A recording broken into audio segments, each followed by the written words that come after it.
Hello and welcome to Good Evening Britain, a Force for Good's weekly show coming to you live from our studios here in the heart of the great British city of Glasgow, with me, your host, Alistair McConnachie. We are broadcasting on all our digital platforms throughout the United Kingdom and across the world. We're bringing you quality, pro-UK comment and analysis every Wednesday from 7 until 8 p.m. on Facebook, on YouTube, on X, and for the first half hour, also on TikTok. Great show lined up for you tonight, folks. I hope you're well. It's not particularly nice weather tonight, but I can assure you that the weather forecast for the next 5 months is more of the same. And then after 5 months, there'll be another 2 months of the same, but there'll be light instead of darkness. That wasn't my joke, actually. I just watched that one on TikTok. Anyway, we're going to be speaking about our activism in Falkirk on Saturday, which was absolutely excellent, actually. Couldn't have gone any better. Then we're going to be announcing the beginning of our Yule Britannia Christmas Crowdfunder, the 8th annual Yule Britannia Christmas Crowdfunder, which will begin beginning tonight at 7:30.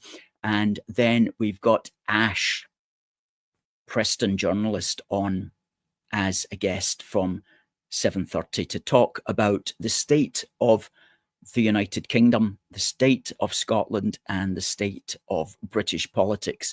And Ash is always got some good insights on those kind of matters. And I think we'll probably be talking about Nigel Farage's visit to Falkirk. We'll be talking about Keir Starmer's visit to Scotland. Apparently that was last week. Only just heard about it after the fact. And other things as well. So let's get straight into it by just welcoming a few of you in and people who have come in first. There's Derek. Good evening, Derek and AFFG family.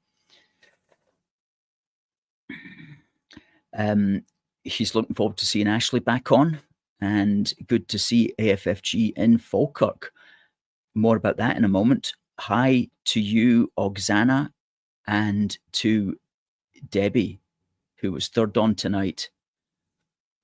Debbie says there's a protest in Aberdeen this week, and people from Falkirk and Dundee are meant to be coming up for it. It's in Sunday at midday, and I think I heard about that. It's going to be at the bottom of Union Street. And help me out here. What is the name of that square that they'll be meeting on at the bottom of Union Street in Aberdeen? That's a pro border control, a pro stop mass immigration demonstration, which is going to be in Aberdeen this Sunday at midday. I won't be able to make it. Sunday is going to be my birthday, actually. Steady Eddie says, "Blessed be all true patriots." I second that emotion. Hi to Derek. Steady Eddie says, "Never take your eyes off the real target, folks. Please tell us, or maybe don't tell us what the real target is, Steady Eddie." Catherine says, "The weather's not too bad down in Buxton." Castlegate, that's it, Castlegate. The pro-border control rally will be at the Castlegate in Aberdeen this Sunday, the 14th of December at midday. So if you're in the area, please go along to that, because no doubt the opposition, the usual suspects, will be there to generally interfere and cause trouble. Which is a good segue into the first report that we have for you tonight. Now, A Force for Good had an extremely successful day on Saturday. And let me just give you some background about what this was. There is a long-running campaign outside the Cladden Hotel in Falkirk, which houses the so-called asylum seekers. And local people have taken it upon themselves to hold a regular protest outside that, which was really started after one of the occupants of this hotel got seriously into trouble with the law and committed a sexual assault. And ever since then, many people in Falkirk have opposed the asylum hotel's presence, as it were. And at the same time, that's been speaking to the wider concerns about mass immigration, about unvetted young men coming into, not just into Falkirk, but into communities throughout the length and breadth of the United Kingdom. And the campaign group, which is called Save Our Future and Our Kids' Futures, is to be very much commended for the extent to which they've committed to doing this. Now, they had another big protest on Saturday, the 6th there, and it was notable because the opposition, such as they are, called Stand Up for Open Borders, otherwise known as Stand Up to Racism, decided that they would organise a major counter-protest to this, major, relatively speaking. And so they called for activists to come to Falkirk from Dundee, from Glasgow, from Edinburgh, from Aberdeen, from elsewhere, in order to protest the locals who were standing up for their future and their kids' futures. And at the same time, this was going on, there was a major rally for the party called Reform UK at a hotel just outside Falkirk. And Nigel Farage was there, and he was soft launching the Reform UK's campaign for the Scottish election next year.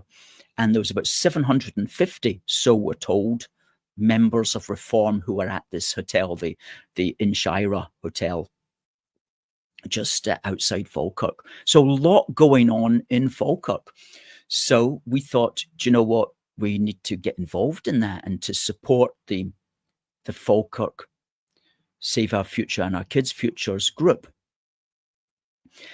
And I thought, how best can we do this? Now, the group originally wanted to protest at the top of Newmarket Street in the centre of town. And they wanted to do this because that's where the Stand Up for Open Borders march was going to be ending. And so we contacted them and said, you know, we'd like to come along. Are you happy if we come along and maybe say a few words? And they said yes. And so we got ready and we prepared 4 speeches, actually, to give at the top of Newmarket Street. And then what happened was the local Falkirk group decided that they wouldn't do that anymore, that they would just have a protest outside the Cladden instead, outside the Cladden Hotel. And so I thought to myself, well, do you know what? That's going to mean that this Stand Up for Open Borders people, they're going to march into town and they're just going to occupy the centre of town on their own. So who's going to be there to provide any kind of counter presence, as it were? So I spoke with the Stand Up for Our Future and Our Kids' Future organiser, and they said they were happy if we just were there ourselves. So I thought to myself, okay, it's going to be perfectly safe because there's going to be a lot of police there. And I also thought there's probably not going to be very many locals there because all the locals will be at the claddon. And if there's any locals in the centre of town who are talking about maybe trying to stop the march entering the centre of town, the police will just kettle them. So there's going to be literally nobody up there in the centre of town when this march ends. So we have to get there, myself and 3 colleagues. We'll get there and we'll meet this march when it ends in Newmarket Street. And well, that's exactly what happened. Firstly, what we did was we had a cameraman who filmed the march passing so that we could count them. We counted them in at 536 people. They said there was 1,000, but there was 536, and that's coming from all over. And then when they came up the street, they got to the end of Newmarket Street and there was a barrier, and then there was a sterile area, and then there was a barrier, and then there was the 4 of us, literally the 4 of us, and some locals wondering what was going on. And I was able to deliver 3 speeches to them. Each speech was about 10 minutes long. Between my speeches, my colleague Max gave a couple of speeches, shorter speeches, and we got most of it on film.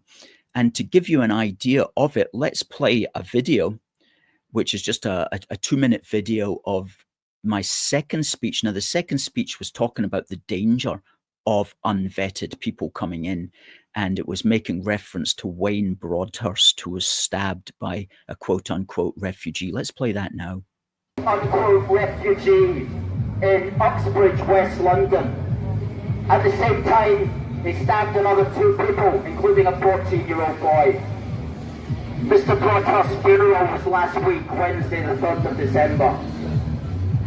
We are saying that all of our politicians who support mass immigration and endless so-called asylum seeking are culpable, are directly culpable in this heinous crime. According to the BBC report, quote, the Home Office confirmed the suspect entered the UK in a lorry in November 2020 and was granted asylum and leave to remain in 2022.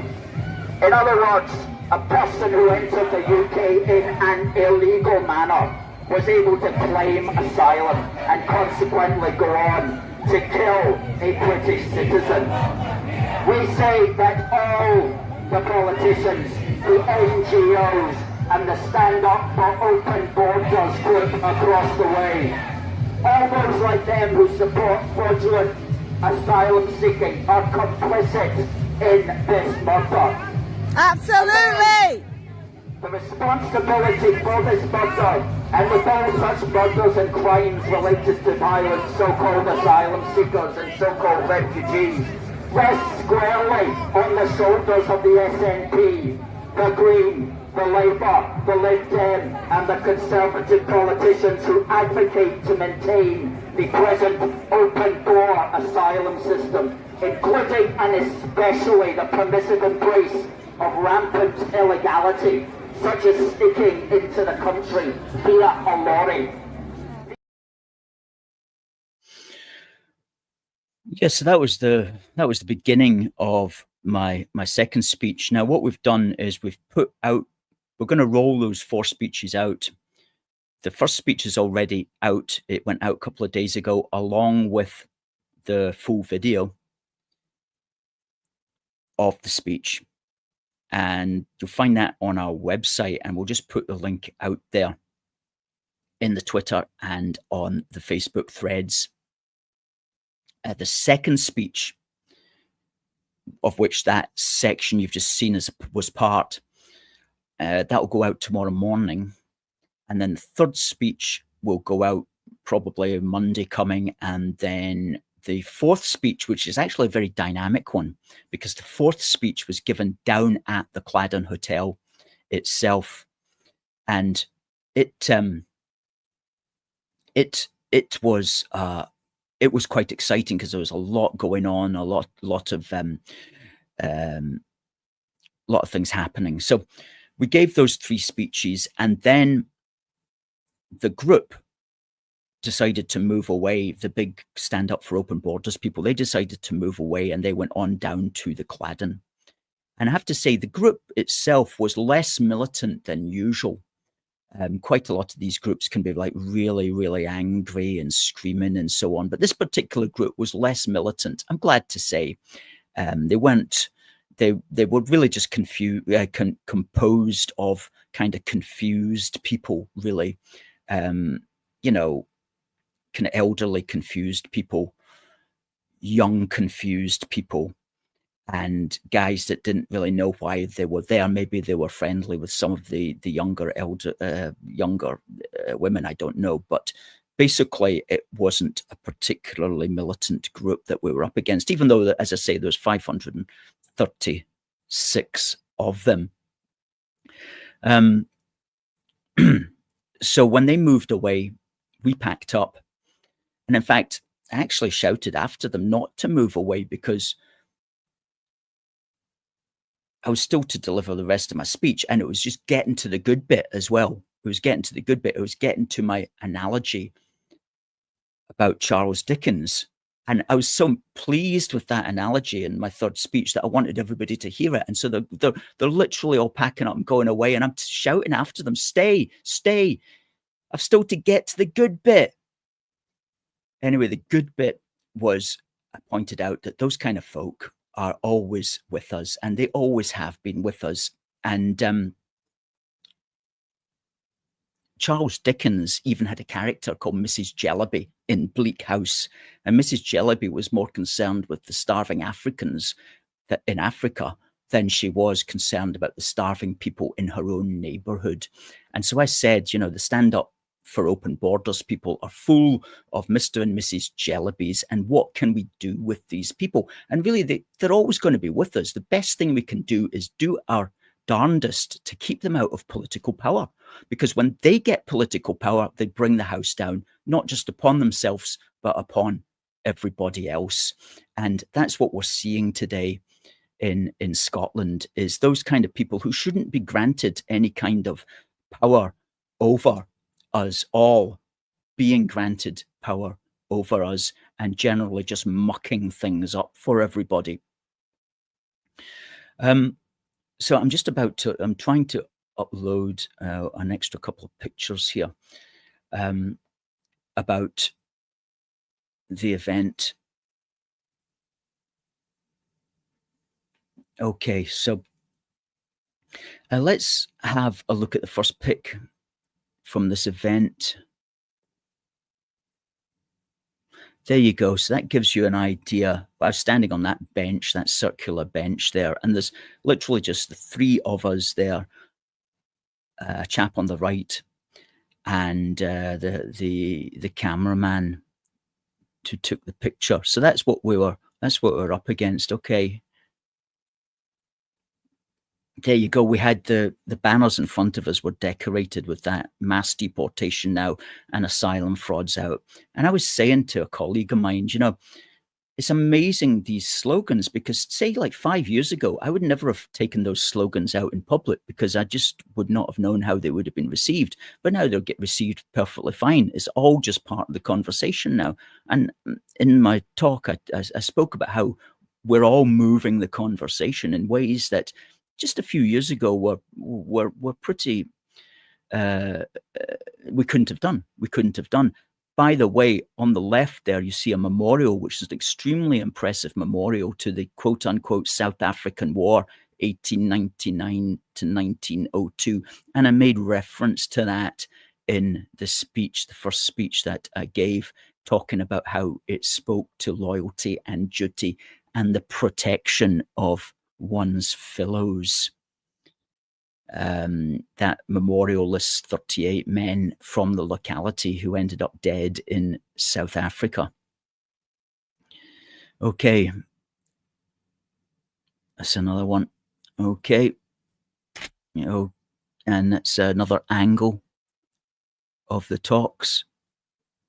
Another angle, and that's Max given a few words of wisdom. You can see the lot of police there. They were clearly expecting more would be on our particular side, I presume. But, well, they had basically kettled all the supporters down at the bandstand. Okay. Not that one. So we got down to the claddon, and that's the group Save Our Future and Our Kids' Future, and they've got a wee gazebo there that they hang their stuff on. And I have to say, they're very well organized down there. They've got a gazebo, they've got the PA system. They even had a soup tent if you were needing warmed up. Then they had soup and a roll for everybody, organized by another supportive group.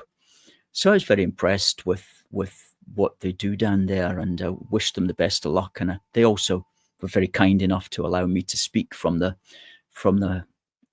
PA system, and you'll see that speech when we put it out across our platforms over the coming week. So very good event. Well done to the Save Our Future and Our Kids' Future organisers down there in Falkirk, doing a great job. Very much appreciated being invited there, and more power to their voice, because they're really making it an issue. And it's so important to keep these matters in the public eye, because it tells the government that its policy is opposed. And of course, we're all about solutions. And so we were giving our solutions, which you can also find in our book, Protect Our Country, a big book for the Union, Volume 2, Policies to Stop Mass Immigration. These are all the solutions to the hotel crisis in that book there. There we go. Search Amazon for Protect Our Country. And you know what? That would actually make a good Christmas present as well for anybody, even just for yourself, or maybe for your local MP or MSP. Send it to them as a Christmas present.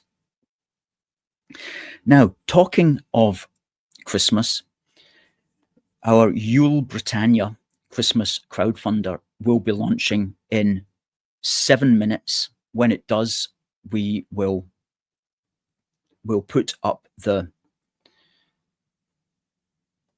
QR code, and we'll also put up the address for you.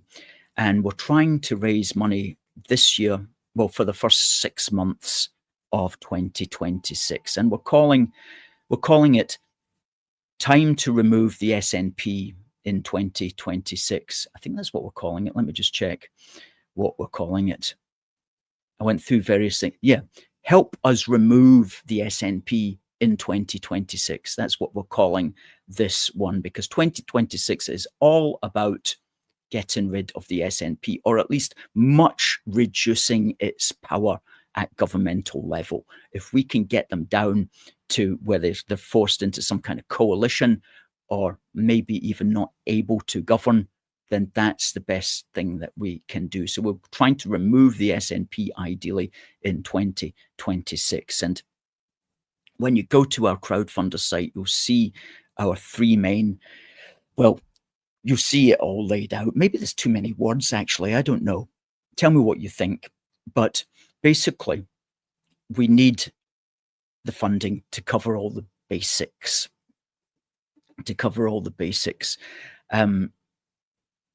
And on top of the basics, we've got 3 additional things that we would like to do. And the first additional thing is we want to do another big rally prior to the Holyrood election. That's a big one. The second, that's the big physical thing that we want to do. This is in addition to everything else that we're always doing, which is our street stalls, our daily broadcasting, our weekly program, and all the podcasting and video clips and articles and so on. In addition to all of that, we want to organise, and this is in the first half of the year, one big rally at least, if not two ideally, in the run-up to the Holyrood election. We want to concentrate and invest heavily in our Instagram, because in the last couple of months, we've been able to find a way to really boost our Instagram engagement. And Instagram is important because it has a younger demographic than Facebook. And let's just throw up a statistic here. Now, this was a YouGov poll about who people would vote. Would people vote for independence in a potential second referendum? And what you see there is there's actually a majority of 16 to 24-year-olds who support the union. However, there's 26% of them don't know. That's an awful lot. Now, when you move up to the 25 to 49-year-olds, a majority of them do support separation, but there's still 15% of them who don't know. So these are big numbers of don't knows in that 16 to 49 demographic. Okay. So we have to reach those. We have to reach those people. We have to reach those people. And that means we have to be what they are. And Facebook is very good for reaching the 50 plus demographic, but the below that tends to be Instagram and especially TikTok. So that's where we also need to be putting heavy investment, heavy as far as we're concerned, which is several £100s, to really make a difference. Because as you know, we operate very frugally, but we can make a little bit of money go a very, very long way. So that's the second thing we need to do after the rallies, is invest in the Instagram program. And the third thing we want to do, of course, which we have to do in next year, is get volume 3 of a big book for the union out there as well. And this one is going to be based on the history and development of the union since the dawn of time. That's something that we've become known for emphasizing. So that's going to be a great book and a very original book as well. And so we need money for that. And we're not asking for very much for the first 6 months. We're asking for 5K. And we've got some great rewards up there as well. And let's just fire up some of the rewards. And I'm just going to go live with the crowdfunder right now.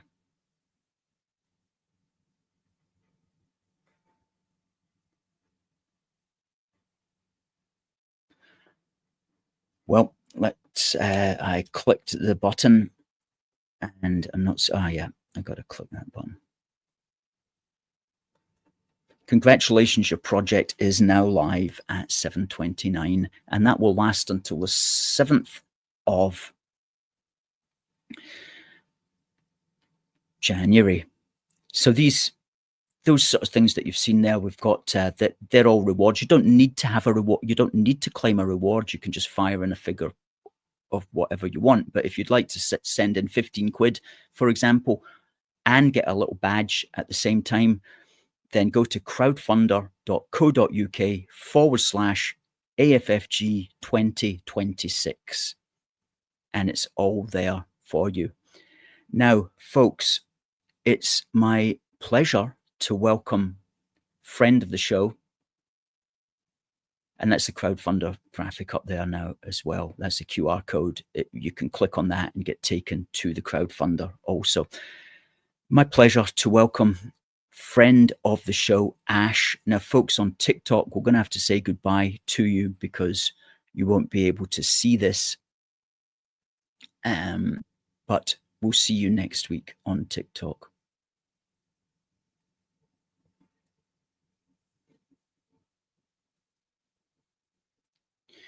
Folks, please say hello to Ash. Hi there, Ash. Alistair, you well? Pretty well, absolutely. We've got this thing going on now where we can share each other's broadcast. So, folks, what that means is that Ash or whoever, if they have a dedicated following, they can press a button, and this streams not only to the AFFG YouTube page, but also streams to Ash's YouTube page. And we'll just put up Ash's address there. It's youtube.com/@ Preston Journalist. There we go. youtube.com/@ Preston Journalist. So welcome to anybody who's a friend with Ash. If anybody's a friend of yours, Ash, they are a friend of ours. Let's just keep that up there. Good. So what's on your mind tonight, Ash? I noticed that you just released a video about the Chagos Islands. Now, that's been kind of on and off the news for at least an hour, at least a year, if not a minute. So what's the latest now? So as we know, Labour signed over the Chagos Islands, the worst deal probably in history, which is why it's called the surrender deal. They told us we're going to cost less than the cost of a new aircraft carrier, a couple of billion quid, they said. To Reform's credit, they said it was going to be more like 40 billion quid it was going to cost us. Turns out the figure is something in between. It's around 34, 35 billion pounds-ish. It's going to cost us to sign over our own overseas territories. The Chagosian people didn't get a single word in. They weren't allowed to make No, that's not true. They did make representations to ministers and to Parliament, but obviously it just fell on deaf ears completely. Labour didn't want to hear it. They didn't want to know. And they were so keen for some reason to hand over not just our territory. It is our territory, but also it's jointly leased with the Americans. So the Americans have an air base on there. They have troops stationed there as well. And it's an important bridge in the Pacific. It's a very important base. Mauritius being so close with China should be a problem for anybody with a brain cell in their heads. But apparently for Starmer, that's absolutely fine. So that now Mauritius, being basically in the pockets of China, will have control over the Chagos Islands. But the UN, the Human Rights Council, whatever they call it, have said this is completely against the human rights of the Chagosian people, because they should have had a say, some self-determination, a phrase you've heard a lot in Scotland, of course. Self-determination, whether they stay under British rule and keep King Charles as the monarch, etc., or they go and live under the Mauritians, who have never in their history, by the way, owned the Chagos Islands, not once. And I think it's 1,500 miles away or something like that. They're absolutely nowhere near it either. So now the UN want to put a stop to this. Trump has played ball with Starmer for some reason for a time on this, but I think Trump's also going to try and put a stop to this deal because it's terrible for the American military as well. They need that base. It's, like I said, a holding station, if you will, if something was to break out. And what's even worse about this deal, Alistair, is unbelievable. If we wanted to, let's say war did break out or something was going to happen in that region, we have to notify the Mauritians before we launch any military action whatsoever. Whether that's Navy, Air Force or Army. Absolutely incredible. So just in case we do, God forbid, war broke out with China or something, we can warn Mauritius that we're going to attack in 12 hours. And then Mauritius can kindly warn China that we're going to do it as well. This is the lunacy and the stupidity of the people in charge of this country. It is absolute lunacy. And the only explanation is that the British political class, so-called, have got no regard for British foreign policy whatsoever, because if you did, you would recognize that those islands are absolute gold dust for anybody that has control over them, situated where they are, perfect landing zone, perfectly situated in those waters, and hugely necessary for the defense against, for example, China or helping anybody in the Indian subcontinent, even ferrying materials and so on. So it's an absolutely huge thing that they're just ignoring. Just want to give a shout out to Patriot Dan 1979 there for the £2 super chat, folks. If you want to add a little donation here, please just go to the pound dollar sign.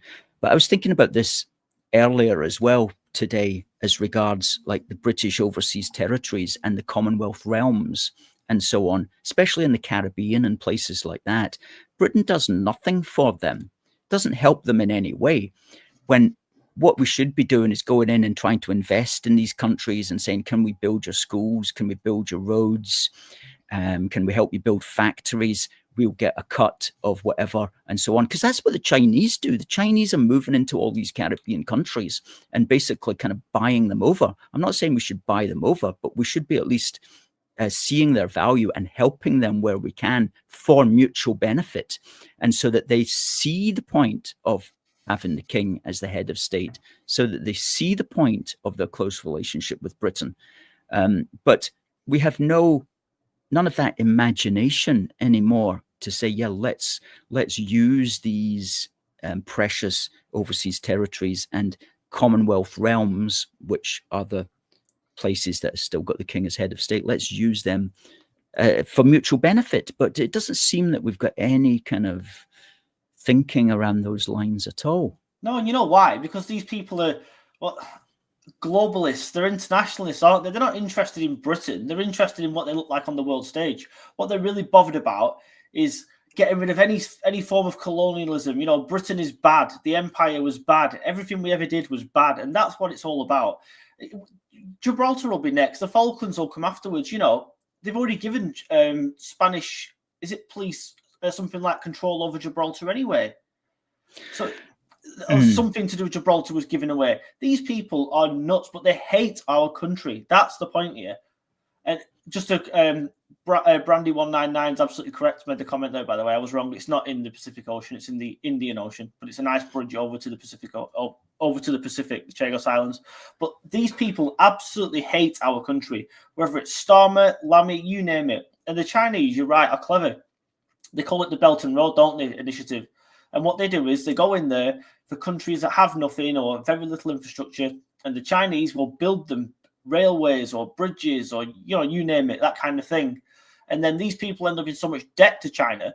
You're basically, it's like owing the mafia money in a way. So what you end up doing is giving away things in your country to the Chinese. So you're right, they're absolutely bent over, aren't they? They end up being owned by China, or China ends up taking their mineral rights, or, you know, different, like how they build electric cars now. They own lithium mines in different countries. So they end up taking all these materials and then using them for their own benefit, selling us rubbish for net zero that they've never used themselves, but they're happy to sell it to the West. It's a clever model, don't get me wrong. But why people can't see it's a bad model, and the Chinese are no friends of Britain, I don't know. Well, yeah. Well, you answered your own question. It's because the globalists, and many of them would be quite happy probably if China basically just took over things. So it seems.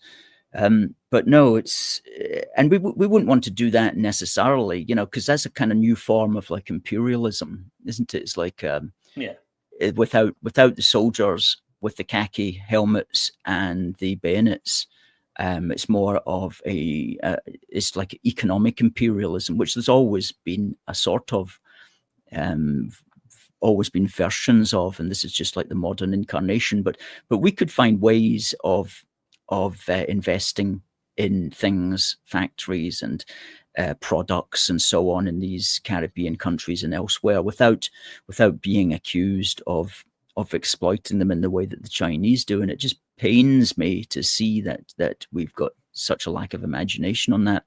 But talking about people with lack of imagination, Keir Starmer, well, you told me, you told me he was up in Scotland. I mean, that came and went, and I tried to keep my ear close to the ground, and I didn't even know that. I mean, what was he doing, and when was that? The actual day, I think it was last Wednesday or Thursday. He was there. I don't even know what city he was in. I can only assume it was Edinburgh, Glasgow. It's got to be one of the two, but I don't actually know where he was. And it was all kept very, very hush hush. The last time he came to Scotland, he got abuse on the train from people that didn't like him. He got abuse leaving, I think it was Glasgow Central railway station. And then he got, as he tried to walk into the building he was going in for this meeting or conference, whatever it was, he got abuse going in there as well by protesters. So they kept it very quiet this time, but protesters still managed to find him and confront him sort of until they were hurried away by bodyguards, etc. Well, But, that strikes me as ridiculous, because if you're the prime minister of the country, I mean, you shouldn't actually be traveling by train. I mean, you should have your own vehicle.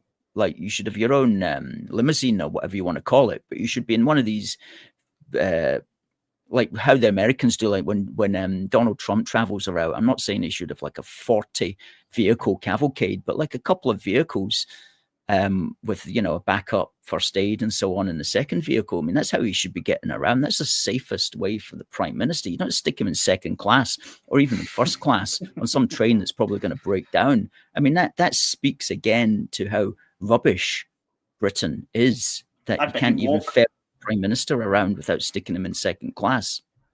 To be honest with you, that was the last time he came to Scotland. He was on the train. That's the video I saw. This time round, I don't know how he got there and how he got back. I honestly don't know. And they've kept it so quiet. It's probably a private jet. They just don't want to tell us. So that's what I assumed happened. But anyway, I don't actually know what the conference was about. I can only assume it was because Anna Sarwar was there, obviously. So I can only assume it's something to do with the Holyrood elections. And one of the STV journalists, who I'm not a massive fan of, but he had Starmer on toast during this interview we had with him, where he actually said to Starmer, "Aren't you relying now on Anna Sarwar to save your job when it comes to the Holyrood elections? Because if you get slaughtered," he actually said to him, "if you get beat badly, you're out, aren't you?" And he kind of like dodged around the question. He wouldn't answer it, obviously. But it's sad but true. I mean, Sarwar's no good either. He's a carbon copy of Starmer. But Starmer is relying on Sarwar to get a result in those Holyrood elections to try and save his job. But going off the polling just after Starmer had been to Scotland, I think it's pretty unlikely that's going to make any difference at all, because Labour have dropped 5 points now, sitting in third place on just 17%, with Reform now overtaking them, going to 20%, and the SNP well out in front on 33%. So wherever Starmer goes, he's toxic. The man is toxic. It doesn't matter what it is. Like, I'll give you a really good example. Digital ID. I mean, I'm completely against it. Should never come in. But there was broad support for it amongst the minority of the public. It was about 31% of the public said they'd be interested in a digital ID card. Since Starmer decided to introduce it, it dropped to -20. The man can't do anything right because he's so despised. He's hated. I've never known anger towards a government like this. The latest approval ratings are 11% of people saying they approve of this government.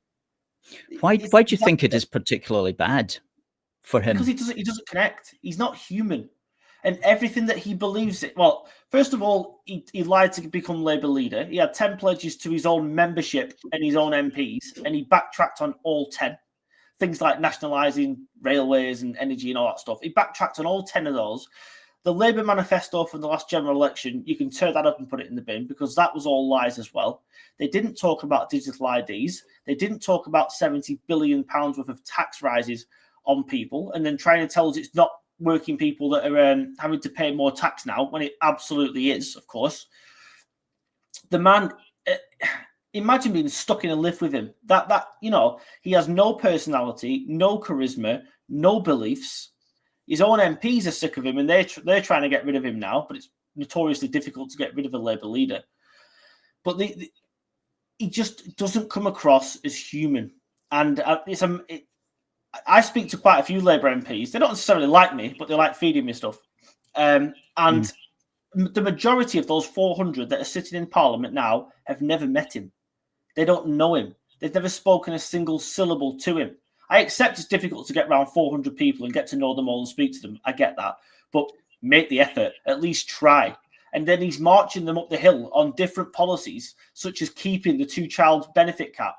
And then he suspended 7 of his own MPs for voting against him on that. And then 12 months later, less than 12 months later, he's rowing back on it, and he's lifted the 2-child benefit cap. Of course, people are going to lose faith in him. How can you vote for someone like that? I'd lose the whip willingly. I'd be a terrible MP, me. You know, I'd be booted out in seconds. That's amazing what you just said. That according to your sources, the majority of Labour MPs have never actually met Keir Starmer. I mean, that speaks to Keir Starmer's failure, really, because it's for him to knock on the door, maybe pick a couple of a day or something for a year and get around them all in alphabetical order or whatever.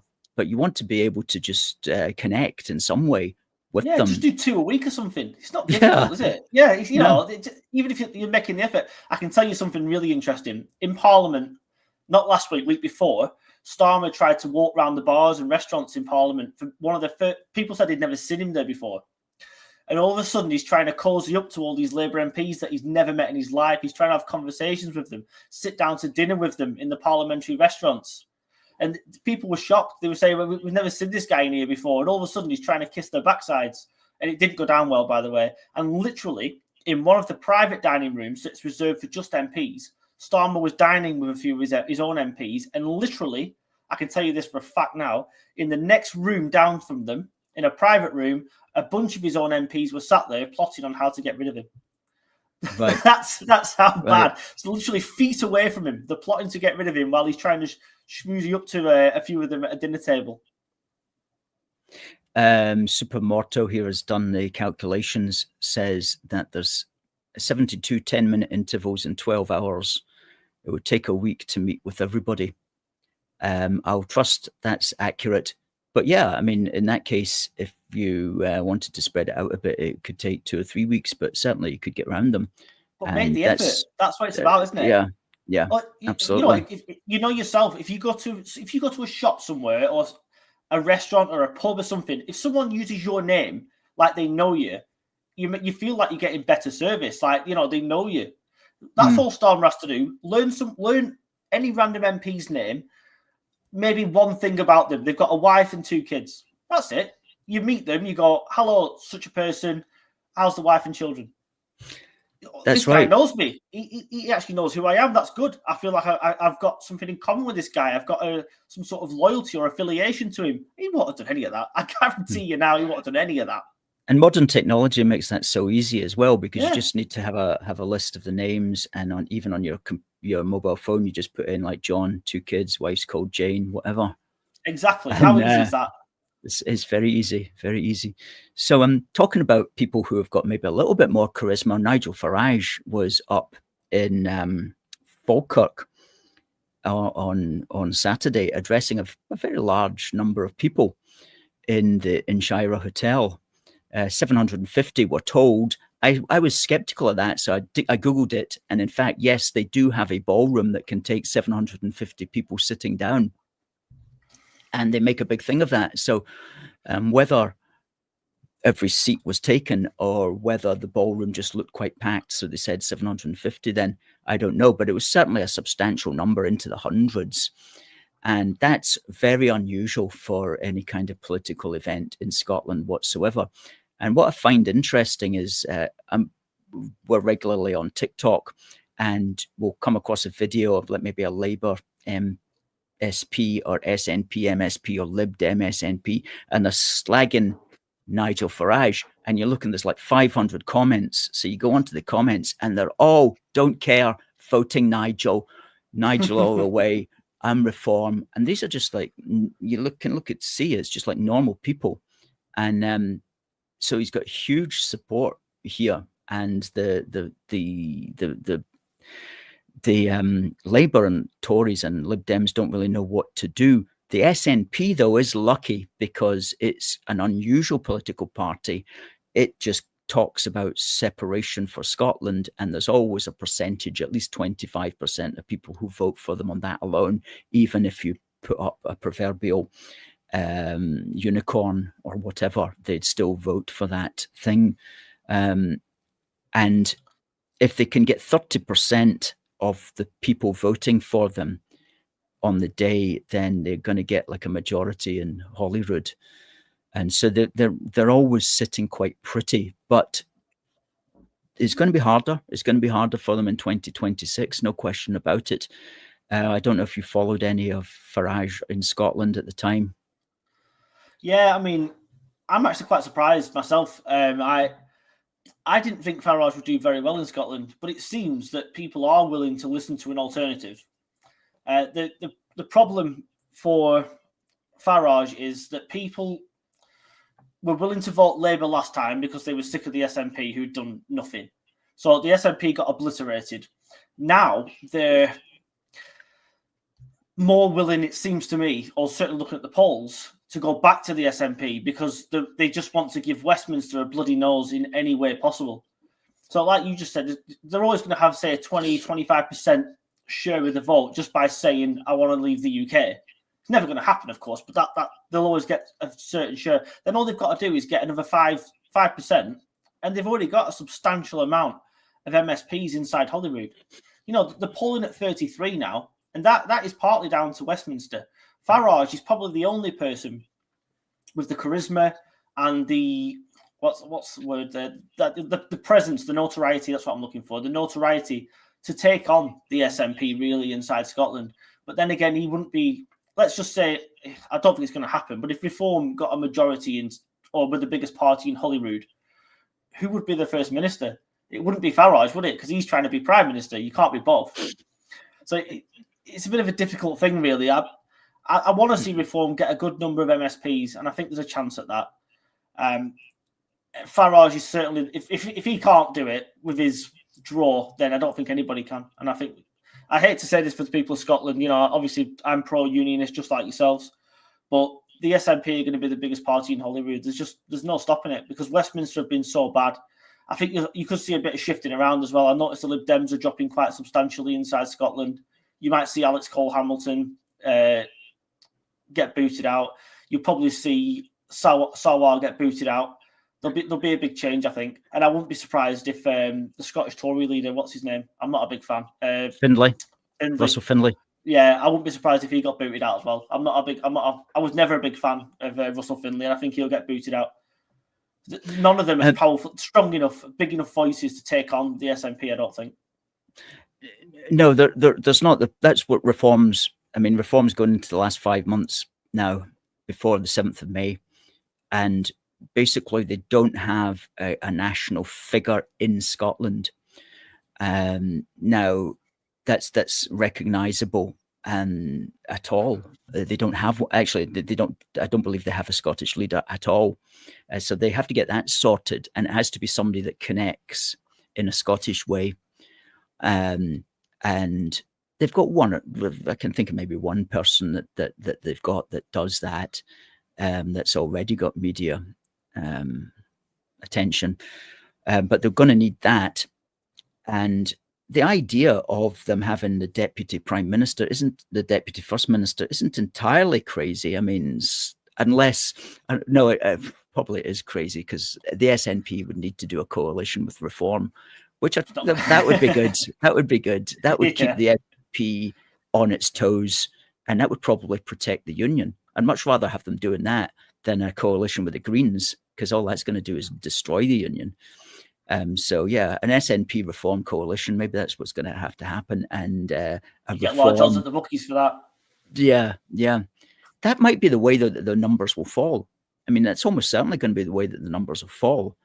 I mean, if you just said there that Reform are now billing in second place at 20%, with the Labour at 17%, and the Tories and Lib Dems and Greens below that, then, you know, the top two parties could be SNP and Reform. So it's going to be very interesting. But from our point of view, what we would like to see is the SNP lose seats and lose votes. I mean, if they got fewer votes this time round than they got in 2021, that would be a bit of a victory for unionism. And that's not improbable. You know, they could still win. They could still win Holyrood, but with fewer votes than they got in 2021, which would be maybe one of the better outcomes that we can imagine. And that's entirely feasible. And the way that it's looking, it could be that, especially if it loses Scottish nationalists to Reform, because there are a proportion, albeit a small proportion, of Scottish nationalists who are aware of what's happening in the wider country and can see that in the 2022-2023 year, 90,000 people long-term came to live in Scotland. That's a population bigger than Paisley. Last year, in the 23-24, or was it the 24-25? I can't recall, but a population the size of East Kilbride, 76,000 people came in. I mean, these are crazy numbers. Yeah. And you can't, and John Swinney, and we tried to get to this in our, we did when we spoke in Falkirk, and John Swinney has nothing to say to this. And other than it's welcome because it's diverse, and Scotland has always been welcoming, and Scotland welcomes diversity. And that's really all that he can say. And because he's never been properly challenged by anybody to explain why he wants all of this going on. But that's changing now. That's changing now. And by May next year, if we at A Force for Good can do what we can to influence the debate as well, we're going to be trying to influence Scottish nationalists to realise, look, if you love Scotland, like we all do, then you can't vote for it to be turned into what will essentially become a foreign country within 10, 15 years at these rates of people coming in. And it's kind of almost like a last chance saloon, because 5 years ahead of us now, Scotland could be a completely different place. At those kind of numbers, like 70 to 100,000 long-term people coming in every year, mainly younger people as well, then that's, and Scotland's only got a population of 5.5 million. And of that 5.5 million, 500,000 of them are already born outside of the United Kingdom. And if they have children, then they become more and they become more. And this is what happens, isn't it? As you see the recent story recently about Glasgow, another one, Aitken in Glasgow, welcomes as many refugees as she can get her hands on, yet claims that, claims there's no money in the council. Surprise, surprise. Yet it turns out nearly 30% of children in Glasgow schools don't speak English as a first language. So how's anybody supposed to get educated? How many different languages are in those classrooms? How many times is a teacher having to repeat his or herself to try and get a point across? God help you if you're getting educated in Glasgow now. You've got no chance. Glasgow now has more immigrants than London. Then that's saying something. That is incredible. And London has become a hellhole, not entirely down to immigration, but it's certainly played a big part in it. Yeah, that must be per capita. Yeah, per capita. Yeah, of course, Yeah. Well, it's diverse, Ash, so it must be okay. That's what we're assured by John diversity Swinney. Is our strength, isn't it? That's it. Yes, and we must have hope. We must have hope for the future. Hope for more diversity, apparently. In my speech, I said, when he talks about hope, is he talking about those of us who hope that our politicians will get a grip and stop mass immigration? Is he talking about those of us who hope that fraudulent asylum seeking will end? Is that the kind of hope that he cares about, or is it a different kind of hope altogether? Yeah, it's their worldview, isn't it? That's what they care about. It's not what you think or I think. We don't matter. We're just the plebs. Pay your taxes and shut up. That's what we get. Yes. They've got their own worldview, and that's what matters to them. And I can tell you now, it's quite an interesting story. I was speaking to some Scottish MPs, right? And they are the ones leading the charge against Starmer at the moment. They're the ones who are going to topple him. There's already something like, I think it's 20 odd of them. I think Labour they've got something like 35, is it now, or something they managed to get? Anyway, they've about 20 odd of these MPs have got together. They're the ones leading the charge, because they're the ones who are telling me they're out on the doorsteps trying to campaign for these elections coming up, and they can't even get someone to keep the door open to them. It's that bad. So just wait. Just wait and see how bad it is for them when it comes to the Hollywood. I mean, they've got 21 MSPs. Don't be surprised if they lose 11, 12, 13 of them. There won't be many left afterwards. It's very possible. It's very possible. It's very possible from what I can see as well. Ash, it's the top of the hour, actually. That's half an hour. That went very, very quick. Now, folks, if you don't already, please do subscribe to Ash at youtube.com/@ Preston Journalist. Great YouTube page. Gets several videos, long form and short form, every day. Very much worth your time and energy to listen to Ash. So thanks very much, Ash, for coming on. Thanks also for live streaming to your viewers as well. A big welcome to the Preston Journalist people who came in today to watch their man. We'll get you back in 2026, and it's going to be a great year because there's going to be an awful lot that we'll be able to talk about. So we might have to have you on on a regular basis, certainly in the run up to the big day on the 7th of May. It's always a pleasure coming on, Alistair. Yeah, anytime, just drop me a message as usual, and I'll always come on the channel and I enjoy it. Absolutely will. Until next year. Have a nice Christmas, everyone, and I'll see you on the other side. See ya. Fantastic. Ash, the Preston Journalist. Now, folks, we have our annual Yule Britannia Christmas Crowdfunder. It is running right now. It started at 7:30 on the 10th of December. It's running until the 7th. We've got a lot of rewards for you if you want to chip in. And we've also got an explanation at that site, crowdfunder.co.uk/AFFG 2026, about the sort of things that we need the money for and that we plan on doing in the very exciting Holyrood election year of 2026. And you can simply donate by clicking on the top button, or if you want to donate and claim a reward, then there's plenty of rewards that you can claim, and we're going to be adding more in the next few days as well. And you don't need to claim a reward, but if you do, then please go ahead. And if you want a reward in time for Christmas, then please simply just click for a reward as soon as possible. I'll pick it up tonight or tomorrow or the next day, and we'll get that out in the post to you in time for Christmas. We've also got some flags, some wooden flags that have been that we're also using for rewards. Check them out. We've got more flags, wooden flags, that we're going to be adding in the next few days as well. So folks, do take a look at that. Crowdfunder.co.uk AFFG 2026. There's the banner there. Good stuff. Now,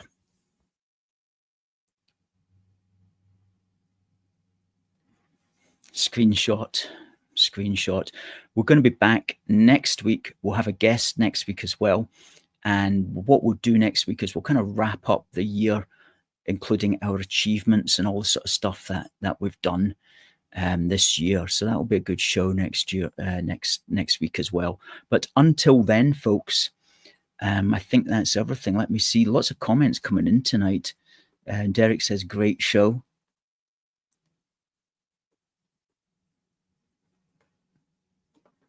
Oksana says, thanks, Ash. As does Catherine. Christopher says, great comments as always. Supermortar says, don't let them get you down. Oh, crikey. Private Jose, we've got one or two, we've got some super chats we need to go through. Private Jose says, get Preston Journalist, love your channel. I can't wait for the day Labour gets kicked out, but how long can this country last? £10 super chat. Thank you very much, Private Jose. Really, really good stuff. Thank you. And let's just check that we've got all the super chats.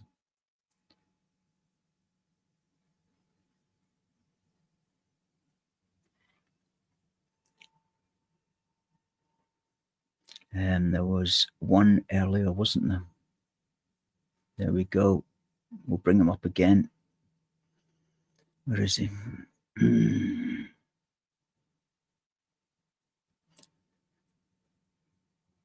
Patriot Dan with his £2 super chat. Thank you very much. That's much appreciated.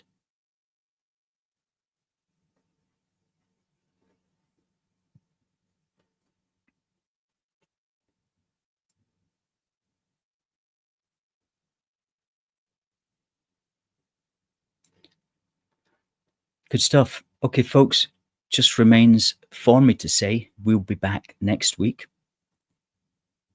In the interim, God bless the United Kingdom and God save the King. See you next week.